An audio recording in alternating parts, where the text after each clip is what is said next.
Goed, dink gou hieroor na. Massiewe bloedverlies. Die eerste ding wat by jou opkom is sekere bloedoortapping, né? Dis die oglopende antwoord. Maar, wat as dit eenvoudig nie 'n opsie is nie? Wel, dis waar dinge regtig interessant raak. Ons gaan vandag kyk na 'n ongelooflike terapie wat lewens kan red, juis wanneer die gewone metodes nie kan nie. Ja, hierdie vraag is die kern van alles. En kyk, hierdie is nie net 'n wat as spelletjie nie. Vir party mense is dit 'n skrikwekkende realiteit. Of dit nou is as gevolg van hulle geloof of mediese komplikasies, of selfs net omdat die regte bloed nie beskikbaar is nie. Dit word dan 'n lewe en dood situasie. So, wat is plan B? Okay, so voor ons by die oplossing uitkom, moet ons eers die probleem self heeltemal verstaan. Ons praat van 'n dodelike suurstofskuld. Jy sien, wanneer die liggaam so baie bloed verloor, skep dit 'n toestand wat ongelooflik gevaarlik is. Dink daaraan, presies soos finansiële skuld, maar in plaas van geld, skuld jou liggaam suurstof. En met elke sekonde wat verbygaan, word daai skuld net groter en groter. Jou organe, jou weefsels, hulle begin letterlik versmor. Dis 'n absolute reus teen tyd. Die mediese term vir hierdie krisis, ernstige anemie of bloedarmoede. Soos die bron dit stel, beteken dit basies net jou bloed se vermoë om suurstof te dra is so laag dat dit jou nie meer aan die lewe kan hou nie. Dis dit. Dis die kern van die saak.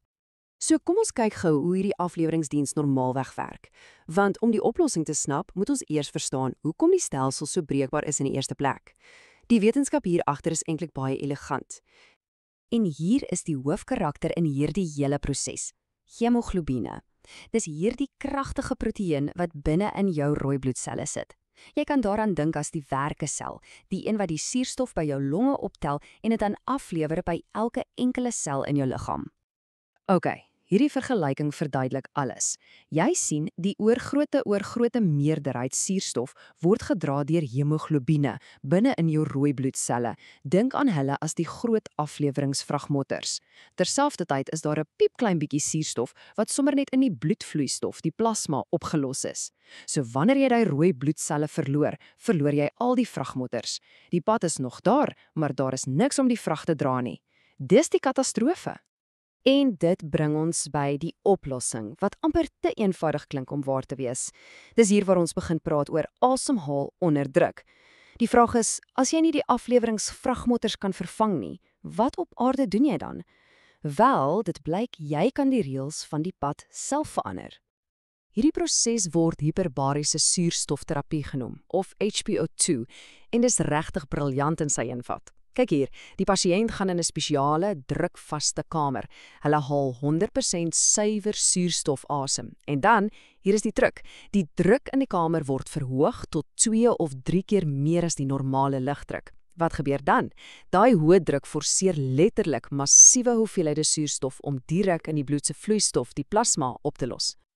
Met ander woorde, HPO2 omseil die hele probleem van die verlore rooi bloedselle. Dit super versadig die bloedplasma met suurstof. So ja, die vragmotters is weg, maar nou oorstroom ons die snelweg self met soveel suurstof dat die organe kan oorleef op net dit wat in die vloeistof ronddryf.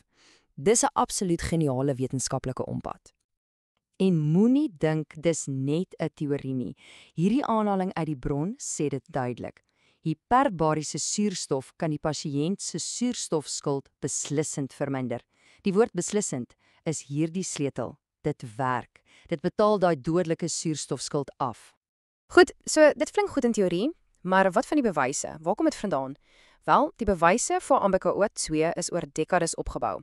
Dit het alles begin met merkwaardige dierestudies en het oorgegaan na talle en talle menslike gevalle. Alles het eintlik begin met 'n ongelooflike studie in 1959. Wat hulle gedoen het was wild. Hulle het varke se bloed basies heeltemal vervang met 'n tipe soutoplossing, so geen rooi bloedselle nie. En tog, toe hulle daai varke in 'n hiperbariese kamer sit, het hulle oorleef. Dit was die eerste onweerlegbare bewys dat lewe moontlik is sonder rooi bloedselle. As jy net die wette van fisika kan buig om suurstof direk in die bloedplasma te dwing. En natuurlik het dit nie by diere gestop nie. Van daar af het dekades se verslae oor menslike pasiënte ingekom. En die patroon, soos jy hier kan sien, is oor en oor dieselfde. Mense in absoluut kritiese situasies, wat geen ander opsie gehad het nie, wat eintlik sou gesterf het oorleef, spesifiek as gevolg van HBO2-terapie. Dis 'n bewysgebaseerde behandeling sonder twyfel. So, wat presies is die rol van ilieterapie? Is dit 'n permanente oplossing? Nee, heeltemal nie. Dit speel 'n ander ongelooflik belangrike rol. Dit is letterlik 'n brug na herstel. Dink daaraan as 'n brug na lewe. Dis die perfekte beskrywing. Jy sien, die HBO2-terapie maak nie die bloedarmoede self reg nie. Dit vervang nie die verlore bloed nie. Wat dit wel doen, is om deurslaggewende tyd te koop. Dit hou die pasiënt se organe aan die gang en gee die liggaam kans om self nuwe rooi bloedselle te begin maak, of dit gee dokters die tyd om die bloeding te stop. Dit oorbrug daai kritiese tydperk. En dis belangrik om te weet, hierdie is lankal nie meer 'n wilde, eksperimentele idee nie. Deesdae het hospitale duidelike gestandardiseerde riglyne. Hierdie vloeidiagram uit die bron wys presies hoe dit werk. Dokters het 'n stap-vir-stap plan met presiese kriteria om te besluit wanneer en hoe om hierdie lewensreddende brug te gebruik. En dit alles bring ons by 'n laaste fascinerende vraag. As hierdie terapie so effektief is in hierdie spesifieke gevalle, kan dit nie dalk baie wyer gebruik word om lewens te red nie. Dink aan ernstige trauma, militêre situasies of noodsorg in afgeleë plekke waar bloed nie dadelik beskikbaar is nie. Hierdie eenvoudige, briljante idee om suurstof onderdruk te gebruik, hou dalk die sleutel tot die redding van soveel meer lewens in die toekoms.